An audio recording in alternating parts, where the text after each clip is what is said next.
عن ابي هريره رضي الله تعالى عنه قال قال رسول الله صلى الله عليه وسلم ما من ايام احب الى الله ان يتعبد له فيها من عشر ذي الحجه يعدل صيام كل يوم منها بصيام سنه وقيام كل ليله منها بقيام ليله القدر سبحان الله বলেন।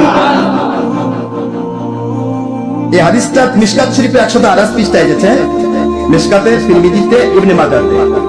উদ্ধৃতি দিয়েছেন ফয়জুল কালামের লেখক, বর্তমান সময়ের কওমি খারেজি ভাইদের মূল মুরব্বী ফয়জুল্লাহ সাহেব, তার কিতাবের 293 পৃষ্ঠা হাদিসটা তুলে ধরেছেন। এই জন্য উনি এই উদ্ধৃতি দিয়েছেন, যার কারণে আপনাকে বললাম যে উল্টা পাল্টা বলতে গেলে নিজের মুরব্বী বাতিল হয়ে যাবে। কোন সময় উল্টা পাল্টা বলবেন না। আমি যত কথা বলি, আপনাদের বর্তমানে যত দল আমরা তৈরি হয়েছি, এটা ভারত পাকিস্তান বাংলাদেশের দল তৈরি হচ্ছে 200 বছর আগে। ইসলাম এসেছে 1450 বছর আগে।